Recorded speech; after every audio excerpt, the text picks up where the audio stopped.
दोस्तों देखिए, इसके पहले के वीडियो में आपने 3.1 भूमिति 10th स्टैंडर्ड भूमिति 3.1 के आपने इसमें सारे गुणधर्म पढ़े थे और प्रश्न देखे थे। आज हम पढ़ेंगे 3.2। तो 3.2 के क्वेश्चन जाने के पहले हमें कुछ करना पड़ेगा। जरा देखिए, यहाँ पर दो वृत्त दिए गए हैं, इसका केंद्र P है, इसका केंद्र Q है। ये दोनों यहाँ पर स्पर्श करते हैं, टच करते हैं, बराबर है। यहाँ पर तो दोनों ये वृत्त बाहर स्पर्श करते हैं ना, इसे बोलते हैं बाह्य स्पर्शी वृत्त। क्या बोलते हैं? बाह्य स्पर्शी वृत्त। ठीक है। और यहाँ पर देखिए, एक वृत्त ये बड़ा वाला है, इसका केंद्र P है। ये छोटा वृत्त है, इसका केंद्र Q है। ये दोनों इसके देखिए अंदर टच करते हैं, इसे बोलते हैं अंतःस्पर्शी वृत्त। ठीक है। अभी देखना, ये जो बाह्य स्पर्शी वृत्त हैं, इनके बीच की दूरी जो है PQ है। क्या है? PQ है। और इनके केंद्रों के बीच दूरी ये है PQ। अंतःस्पर्शी वृत्तों के केंद्र के बीच की दूरी PQ है। आया? तो हम आगे बढ़ा देते हैं, इसको यहाँ टच कर देते हैं। तो एक बात याद रखना हमेशा, किसी अगर दो वृत्त बाहर स्पर्श करते हैं, बाहर स्पर्शी होते हैं, बाहर टच करते हैं, तो उनके केंद्रों के बीच की दूरी उनकी त्रिज्याओं के योगफल के बराबर होती है ना। ये नियम याद रखना। ये प्रमेय है, मैं प्रमेय को बताऊंगा चैप्टर के बाद में। ठीक है ना। बाह्य स्पर्शी वृत्तों के केंद्र के बीच की दूरी उनकी त्रिज्याओं के योगफल के बराबर होती है। अब देखना, ये PR क्या, इसका केंद्र, इसकी त्रिज्या है, और RQ क्या, इसकी त्रिज्या है। माने R1 R2 दो त्रिज्या हमने दे दी है। ठीक है। अब ये हो जाएगा PQ बराबर PR प्लस RQ, क्योंकि ये सब एक है। तो PR को मैंने क्या किया, R1 प्लस R2, तो PQ बराबर हो जाएगा R1 प्लस R2। मतलब किन्हीं भी बाह्य स्पर्शी वृत्तों के केंद्र के बीच की दूरी उनकी त्रिज्याओं के योगफल के बराबर होती है। अब वैसे ये देखिए, अंतःस्पर्शी वृत्तों के केंद्र के बीच दूरी उनकी त्रिज्याओं के अंतर बराबर होती है। देखना, तो इस वृत्त की त्रिज्या क्या है? PR, इसको हम बोलेंगे R1। ठीक है ना। इसकी त्रिज्या क्या है? QR, इसको बोलेंगे R2। तो अंतःस्पर्शी, अब इनके केंद्र के बीच दूरी क्या है? PQ है। PQ बराबर हो जाएगा R1 माइनस R2। ठीक है ना। माने पहले वृत्त की त्रिज्या, यहाँ ध्यान देना, यहाँ पर छोटे बड़े का ध्यान रखना, बड़े में छोटा घटाना। पहले वृत्त की त्रिज्या ऋण दूसरे वृत्त की त्रिज्या। इस प्रकार इसी सिद्धांत पर हम इस चैप्टर का सवाल लगाएंगे। ठीक है। अब यहाँ पर देखिए, 3 सवाल आपके 3.2 में 3 प्रश्न एकदम एग्जैक्टली एक ही जैसे हैं, इसी पर डिपेंड है। पहला क्वेश्चन जरा देखिए, दो वृत्त हैं, अंतःस्पर्शी हैं, त्रिज्याएं उनकी 3.5 और 4.8 हैं। अब यहां दिया क्या गया है? दिया गया है क्या? अंतःस्पर्शी वृत्तों में R1 बराबर 4.8 है ना, 4.8, और R2 बराबर 3.5।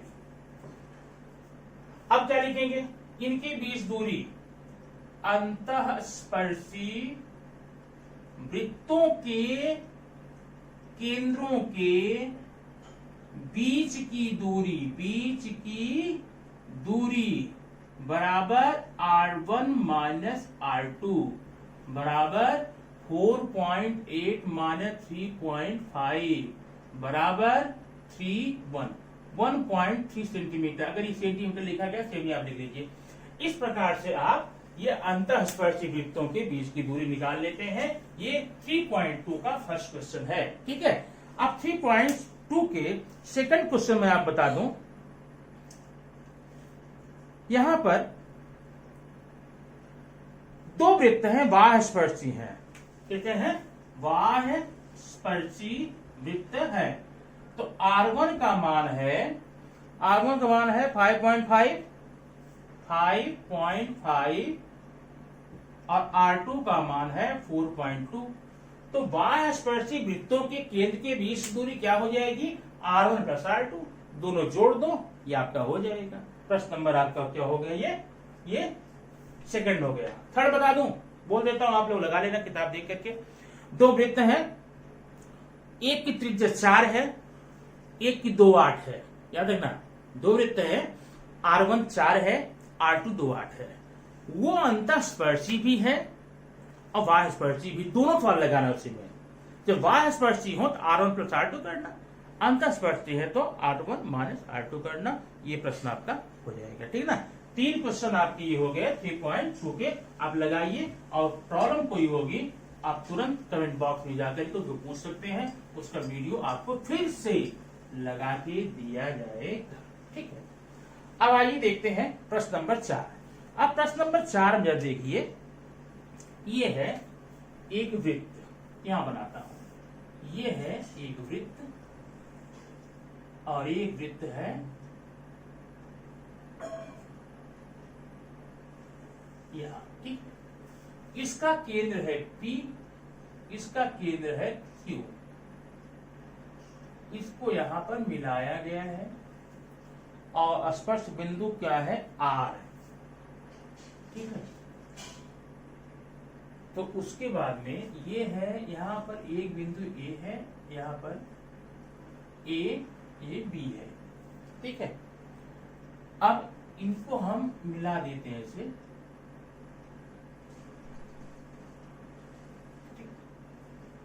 अब यहां पर दिया क्या गया है, दिया गया है, मैं बता रहा हूं, आप लोग लिखिएगा क्या दिया गया है। P और Q केंद्र वाले वृत्त बिंदु R पर बाह्य स्पर्शी वृत्त है, माने बाह्य स्पर्शी वृत्त है, ठीक है। तो इसमें बस इतनी बात दी गई है आपको। इसमें सवाल कई हैं। पहला सवाल है साध्य। साध्य क्या है, साध्य है PA समांतर BQ, ये PA समांतर BQ हमें करना है ना। 2-3 सवाल मैं बताता हूं एक करके। अब देखिए यहां पर लिखिए उपपत्ति, क्या है, उपपत्ति। अब उपपत्ति में क्या लिखेंगे, ध्यान देखना पड़ेगा। तो समझ लो, त्रिभुज APR, APR में AP बराबर PR होगा क्या, होगा क्या, हाँ। क्यों होगा, क्योंकि एक ही वृत्त की त्रिज्या। त्रिभुज APR में AP सर्वांशम PR, क्यों, एक ही वृत्त की त्रिज्या। याद रखना, ये बराबर हो गया, इसलिए कोण PAR सर्वांशम कोण PRA सर्वांशम भुजाओं के सम्मुख कोण, ठीक ना।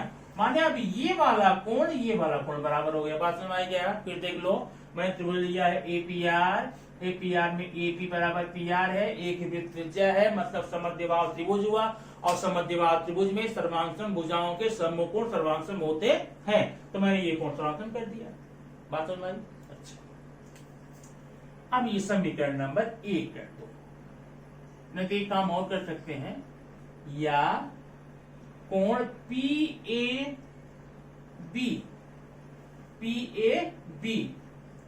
सर्वांशम कोण, ये पहले वाला PRA, भिन्न नाम समीकरण नंबर 1 या नाम छोड़ दो। माने अभी ये कोण बराबर हो गए, ध्यान रखना, ठीक है। फिर आ जाओ,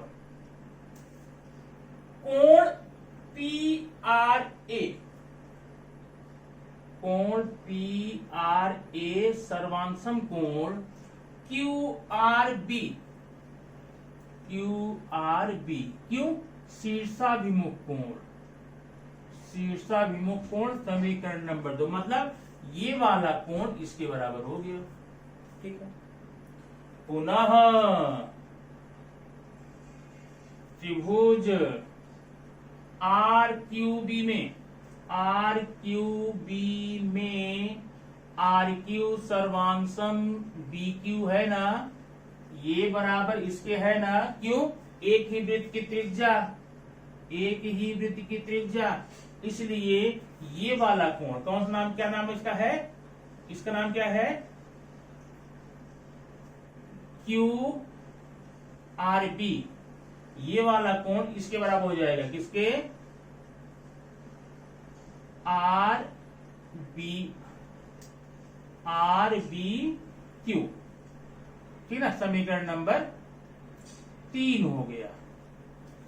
अब यहां पर समझ लो, यहां पर माने ये वाला कोण इसके बराबर समीकरण नंबर 1 में, और ये वाला कोण इसके बराबर शीर्षाभिमुख से, ये वाला बराबर इसके, यहां आप लिखा 3 में, मतलब कोण ये वाला, ये चारों कोण आपस में बराबर हो गए। इसलिए समीकरण 1, 2, 3 से कोण पीएबी सर्वांशम कोण क्यूबीए या एबीक्यू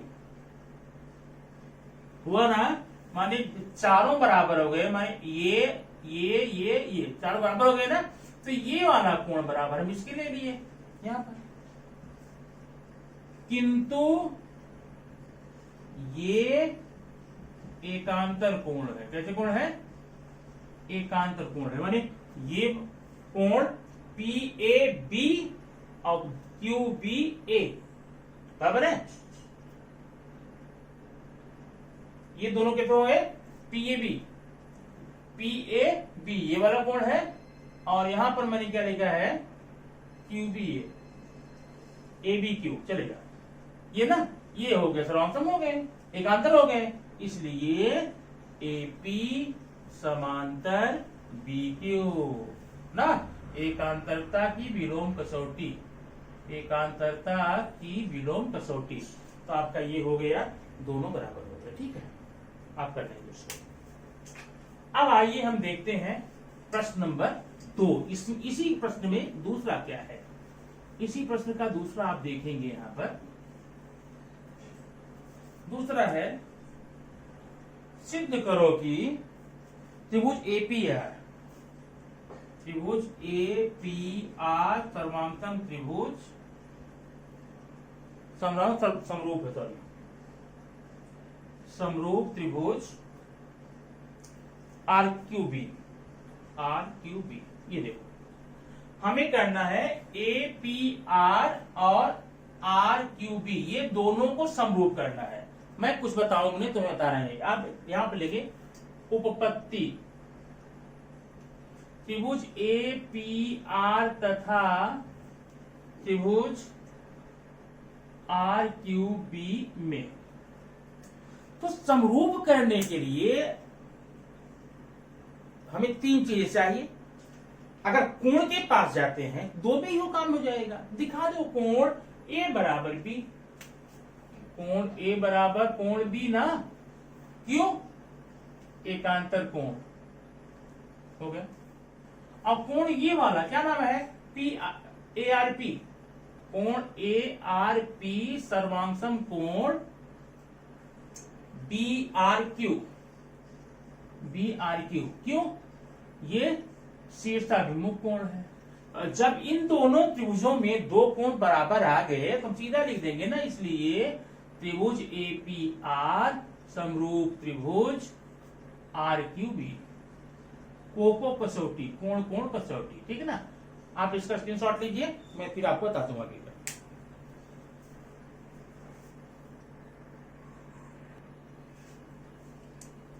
तीसरा प्रश्न है इसमें, अगर इसी आकृति हुई है, कोण पी आर बराबर 35, किधर पी आर? ये तो 35 है, ये 35 है। अब पूछा कौन है? आर क्यू बी का। ये देखिए आर क्यू बी, इसका पूछा है।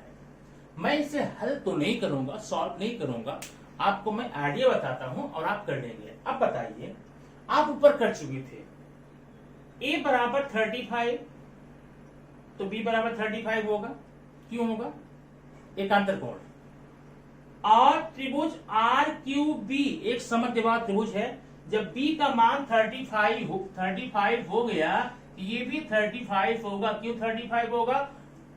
समद्विबाहु त्रिभुज से सर्वांगसम कोणों की समभुजाएं। अब ध्यान देना, त्रिभुज आर क्यू बी में दो कोण आपको मालूम पड़ गए, ये 35, ये 35। तो क्यू का मान निकाल लेंगे ना। त्रिभुज के तीनों कोणों का मान 180 अंश होता है, माने कोण क्यू आर बी धन क्यू बी आर बराबर आर क्यू बी बराबर 180 अंश। 35 plus 35 plus R Q B equal to 180। आप ऐड करके निकाल लेंगे, इसका मान आएगा कितना? 110। ठीक है, तो ये प्रश्न आपका हो गया चौथा था। अब आइए 3.2 के लास्ट सम को, पांचवें सम को देखते हैं, वो कैसा है। थोड़ा बड़ा सवाल है, उसको ध्यान दीजिएगा। आप अपनी किताब से इसका फिगर अपनी बुक में ले लीजिए ना।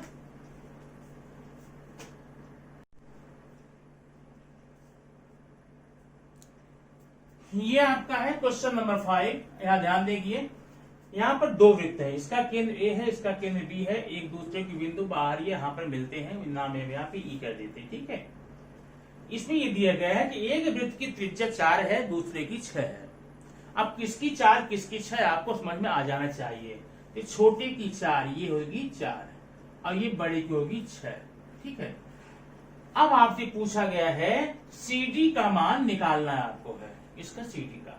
अब प्रॉब्लम ये है कि ये तो मान आपका 90 है, ये 90 मान लिया आपका है, लेकिन ये एंगल हमें पता नहीं कितना है, इसलिए न तो आयत हमें समझ में आ रहा है, न समांतर चतुर्भुज आ रहा है, न वर्ग आ रहा है। मान निकालना थोड़ा मुश्किल होगा। एक रचना हम करते हैं।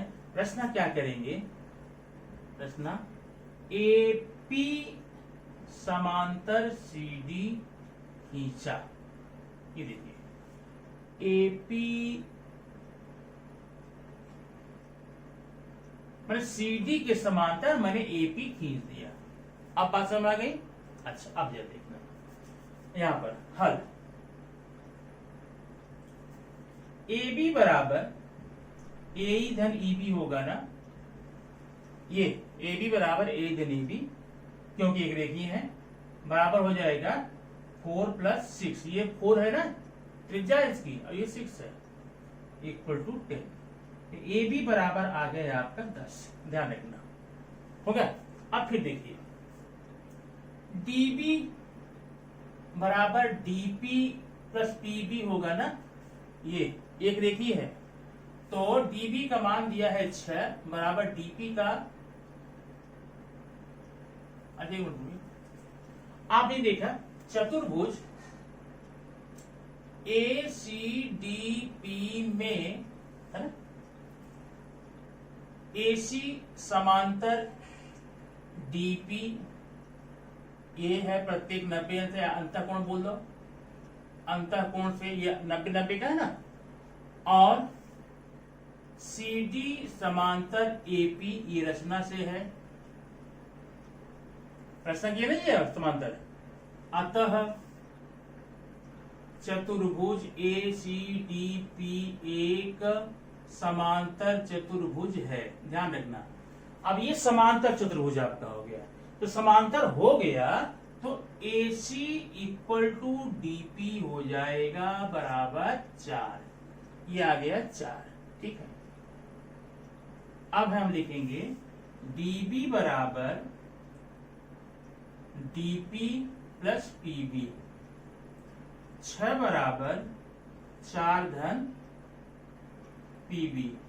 तो PB बराबर हो जाएगा 6 4 बराबर 2। ये 2 आ गया, ध्यान देना, हो गया। अच्छा, अब त्रिभुज APB में कोण P बराबर 90 है ना। ये रचना से समांतर खींचा, इसके समांतर खींचे तो 90 होगा ना, 90 होगा। इसलिए पाइथागोरस निकालना, AB square equal to AP square plus PB square, है ना। AB स्क्वायर कर्ण है ये, बराबर AP square plus PB square, यहाँ पाइथागोरस से। AB का मान हमें मालूम है 10 का वर्ग बराबर एपी का मालूम है नहीं है, एपी स्क्वायर प्लस पीबी का 2 का वर्ग, ठीक है। तो एपी स्क्वायर इक्वल टू 100 ऋण 4, एपी स्क्वायर इक्वल टू 96, ठीक है। अब अगर आप चाहें तो मैं इसको यहां पर मिटा दूं, तो वही गया ना।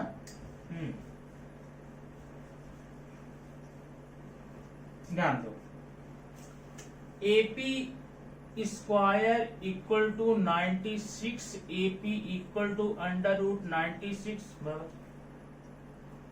इसको हम कर सकते हैं 16 इंटू 6, 4 अंडर रूट 6। एपी का मान आ गया 4 अंडर रूट 6। कहाँ एपी? एपी है ना, इसलिए एपी कॉन्ग्रुएंट सीडी, क्योंकि समांतर चतुर्भुज की सम्मुख भुजा, इसलिए एपी बराबर सीडी बराबर 4 करनी में 6, इसका मान 4 करनी में 6 आएगा। ये हो गया आपका 3.2 का क्वेश्चन, ठीक है ना। 3.2 आपका कंफर्म हो गया है। अब अगला वीडियो में नेक्स्ट टाइम आपको दूंगा, तब तक आप इसको तैयार करिए। Okay, thank you.